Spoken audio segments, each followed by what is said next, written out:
Bismillahirrahmanirrahim. Assalamualaikum warahmatullahi wabarakatuh. Alhamdulillahilladzi ja'ala syahra ramadhana fi hadhihi syuhur. Asyhadu an la ilaha illallah wa asyhadu anna Muhammadar Rasulullah. Allahumma salli ala habibina wa syafi'ina wa maulana Muhammadin al-mab'uts rahmatan lil alamin wa man tabi'a sunnatahu wal jama'atahu min yaumina hadza ila yaumin nahdha, amma ba'du. Para pemirsa sahabat TV Al-Ikhlas dimanapun kita berada, mari kita bersyukur kepada Allah dan banyak bersalawat kepada Rasulullah Muhammad Sallallahu Alaihi Wasallam. Momentum pada bulan suci Ramadan kali ini Allah memberikan nikmat yang tidak terhingga. Begitu pula kita diberikan banyak cobaan yang dimana cobaan tersebut menjadi pengingat bagi kita, alarm bagi kita untuk seraya bagaimana kita sadar bahwa ana abduka wa anta rabbi ya Allah. Saya adalah hamba dan engkau adalah Tuhanku ya Allah yang maha kuasa. Hadirin yang berbahagia, bahagia rasanya silaturahmi dengan kita semua, di mana harapannya bahwa kita menjadi pribadi yang selalu saling mengingatkan, pribadi yang selalu memberikan nasihat, dan semoga dengan itu semua menjadikan kita pribadi yang khairun nas anfa'uhum linnas, pribadi yang senantiasa bermanfaat kepada manusia lainnya. Sahabat TV yang berbahagia, Ramadan itu adalah bulan tarbiyah untuk kita, bulan pendidikan bagi kita.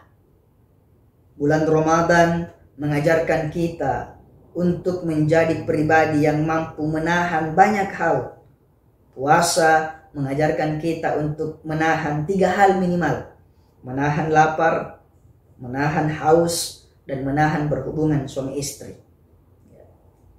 Kalau Andre Guruta mengatakan, Profesor Dr. Kiai Haji Nasaruddin Umar, bahwa hal yang tersebut merupakan level puasanya orang awam. Menahan lapar, menahan haus, menahan berhubungan suami istri. Ketika kita ingin menaikkan level kualitas puasa, ada istilahnya level khawas, level puasa khusus. Yang mana puasa khusus tidak lagi menahan lapar, haus, dan berhubungan, tetapi dia harus mengontrol matanya ketika dia puasa, mengontrol mulutnya ketika dia puasa, mengontrol pendengarannya ketika dia puasa, mengontrol sentuhannya ketika dia berpuasa. Dari itu, para pemirsa yang berbahagia, mari kita tingkatkan level kualitas puasa kita agar supaya ibadah puasa kita bisa lebih baik tahun ini dibandingkan dari tahun kemarin, dan kita berusaha, berikhtiar, semoga tahun depan kita kembali dipertemukan dengan bulan puasa, lalu kita berusaha untuk meningkatkan level kualitas puasa kita di tahun-tahun mendatang. Dari itu pemirsa yang berbahagia, kita juga perlu menaikkan level dengan level khawasul khawas, level khususnya khusus.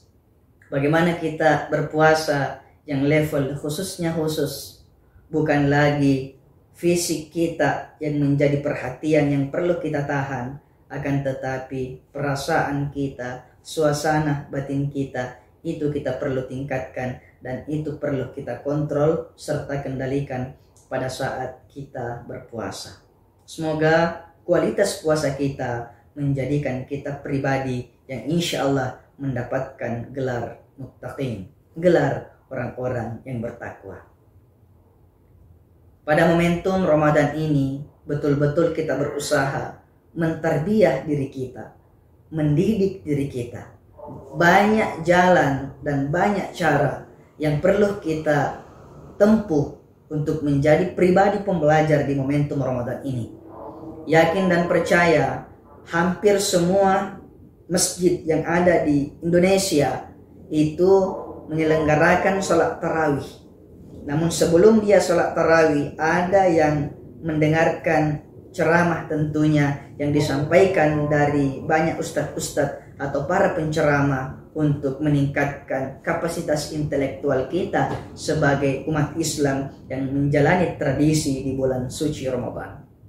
Hal itu juga merupakan spirit bahwa dengan hadirnya bulan suci Ramadan menjadikan kita pribadi untuk meningkatkan kualitas diri dengan banyak mendengarkan nasihat-nasihat agama.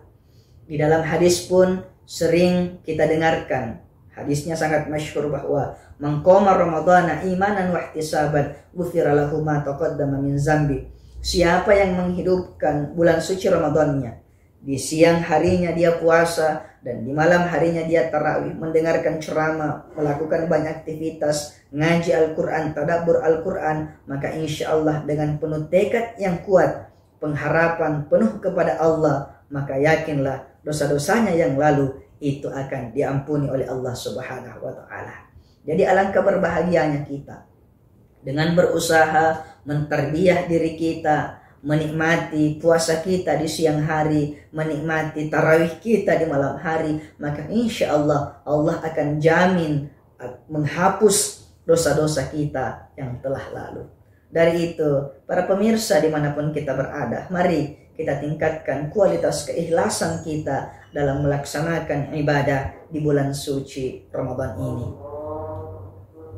Sahabat TV Al-Ikhlas dimanapun kita berada, setelah kita masuk dalam kategori orang yang ikhlas melaksanakan berbagai aktivitas ibadah kita di bulan suci Ramadan, tentu akan menjadikan pribadi kita menjadi pribadi yang semakin baik.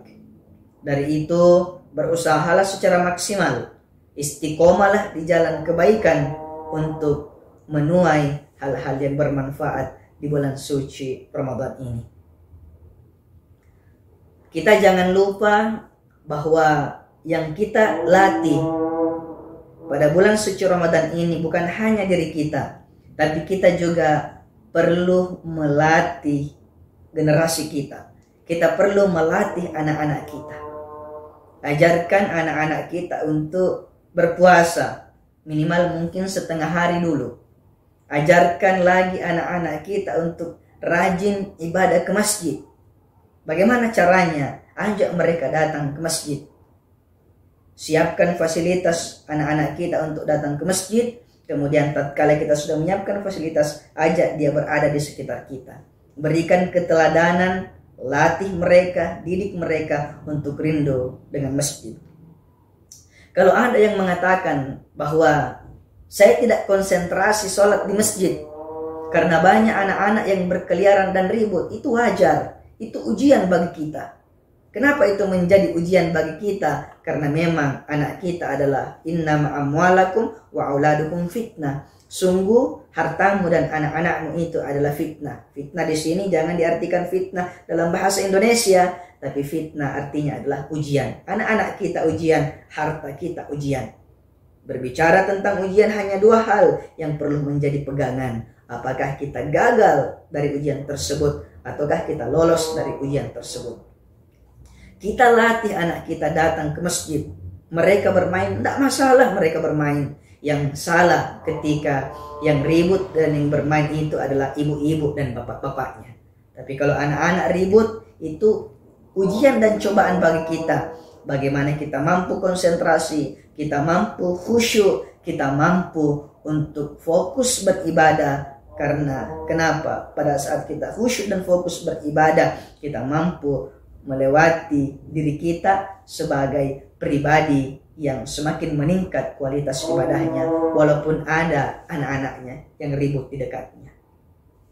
Hadirin yang berbahagia, para pemirsa Al-Ikhlas TV dimanapun berada, ketika Husain meninggal, banyak sahabat bersedih. Kenapa sahabat bersedih? Karena sahabat mengatakan bahwa sudah tidak ada lagi ahli sujud. Kok sudah tidak ada lagi ahli sujud? Ternyata yang mendapatkan gelar ahli sujud saat itu adalah Husain, cucu Rasulullah Sallallahu Alaihi Wasallam. Lantas kenapa Husain diberikan gelar sebagai ahli sujud? Ternyata waktu Nabi masih hidup, Husain masih kecil. Kadang Nabi sholat, Husain berlari-larian. Melihat Nabi bersujud, Husain jadikan Nabi kuda-kudaan. Nabi, kita dengar riwayat beberapa hadis bahwa ada bacaan sujudnya Nabi panjang, Di lain sisi, selain memang bacaannya panjang, ternyata ada proses tarbiyah kepada cucunya. Yang mana proses tarbiyahnya, Nabi ketika dinaiki oleh cucunya tidak langsung bangkit, tetapi dia tahan. Selain berdoa yang panjang dalam sujudnya, ternyata melatih cucunya untuk mampu sholat dan sujudnya panjang. Ketika Husain besar, hal itu betul-betul terjadi. Banyak saksi sahabat bahwa memang beliau diberikan gelar ahli sujud, ternyata sudah ditraining oleh Nabi sejak dia balita untuk bersujud. Jadi Bapak Ibu yang berbahagia, momentum ini latih anak-anak kita sholat, biasakan mereka sholat. Kalau kita sering mendengarkan istilah ala bisa karena biasa, insya Allah anak kita akan bisa sholat karena dia terbiasa melihat orang tuanya sholat dan terbiasa melihat masyarakat di sekitarnya sholat. Masjid ramai di bulan puasa, ini adalah sesuatu yang berbeda dengan bulan-bulan sebelumnya. Saya banyak melihat di masjid-masjid, baik di subuh hari, zuhur, asar, maghrib, isya, rata-rata masjid penuh. Tetapi kok bisa jadi, kenapa ya? Mohon maaf, kok bisa terjadi ya ketika di luar Ramadan itu kurang sholat di masjid?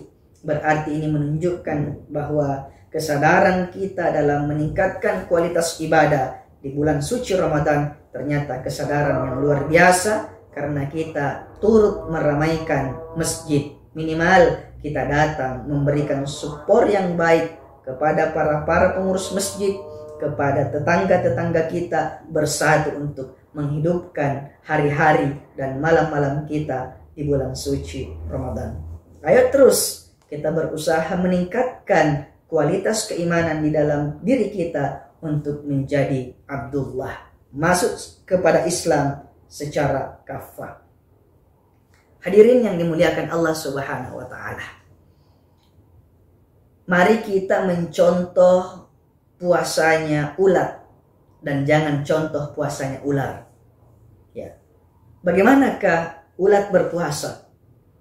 Ulat berpuasa pada saat dia menjadi kepompong, dan ular berpuasa pada saat dia mengganti kulit. Ulat kecil, mungil, yang kadang gatal kalau disentuh. Kalau ibu-ibu kalau melihat ulat di bunganya, pasti minta kepada bapaknya atau anaknya untuk beli racun untuk meracun ulat tersebut karena mengganggu bunga-bunganya ibu-ibu. Ulat dikenal dia pengganggu, gatal, bahkan ada yang jijik untuk melihatnya. Ketika ulat itu berpuasa menjadi kepompong, tidak lagi menjadi pengganggu.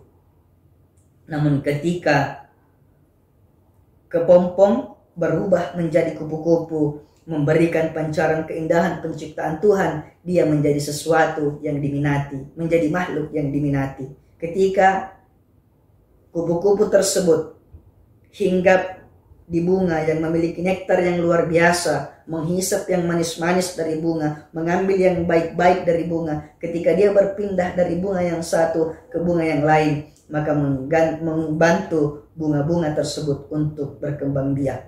Tapi ini bukan kupu-kupu malam ya, ini kupu-kupu asli. Apa hikmah yang bisa kita petik dari puasanya ulat? Sebelum dia puasa, dia mengganggu dedaunan yang dinaikinya atau dihinggapinya. Ketika menjadi kepompong tidak lagi menjadi pengganggu, namun tatkala dia menjadi kupu-kupu, dia tidak mengganggu, akan tetapi memberikan manfaat yang luar biasa kepada bunga-bunga yang dihinggapinya. Jangan contoh puasanya ular. Sebelum dia puasa namanya ular, tapi setelah dia berpuasa tetap namanya ular. Di mana puasanya? Ketika dia mengganti kulit. Ular sebelum berpuasa pemangsa, menerkam bahkan menggigit siapa yang ada di sekitarnya. Tatkala dia telah melewati fase puasanya, ternyata dia semakin buas karena dalam kondisi kelaparan ingin kembali memangsa siapa-siapa yang berada di sekitarnya. Harapan kita, semoga kita tidak menjadi seperti sifatnya ular ketika berpuasa. Sebelum kita puasa, mungkin kita pernah mengucapkan kata-kata yang biadab. Mungkin kita pernah memiliki perilaku yang biadab. tapi semoga bulan puasa ini mengantarkan kita menjadi pribadi yang semakin beradab, beretika, semakin dirindukan dan semakin disyukuri. Dari itu, para pemirsa, sahabat Al-Ikhlas TV dimanapun kita berada, mari kita contoh yang baik-baik yang ada di sekitar kita. Salah satu contohnya tadi bahwa contohlah ulat. Setelah ulat itu puasa, tidak lagi dikatakan ulat, tetapi dia dikatakan sebagai kupu-kupu yang memberikan keindahan penciptaan Tuhan untuk kita lihat, yang bermanfaat kepada bunga-bunga yang dihinggapinya. Bahkan terkadang dia lagi gilirannya diganggu oleh anak-anak kecil ketika ditemukan berterbangan di taman-taman. Para pemirsa yang berbahagia, mari kita betul-betul mentarbiah diri kita di bulan suci Ramadan yang penuh berkah ini untuk mendapatkan predikat muttaqun. Kalau kita tidak mampu membuat orang lain bahagia, janganlah kita menjadi pengganggu kebahagiaan orang-orang yang ada di sekitar kita. Terima kasih atas perhatian kita semua. Selamat ki, sehat ki, semangat, sukses, berkah terhadap puasa kita. Wallahul muwaffiq ila tariqil haq. Wassalamualaikum warahmatullahi wabarakatuh.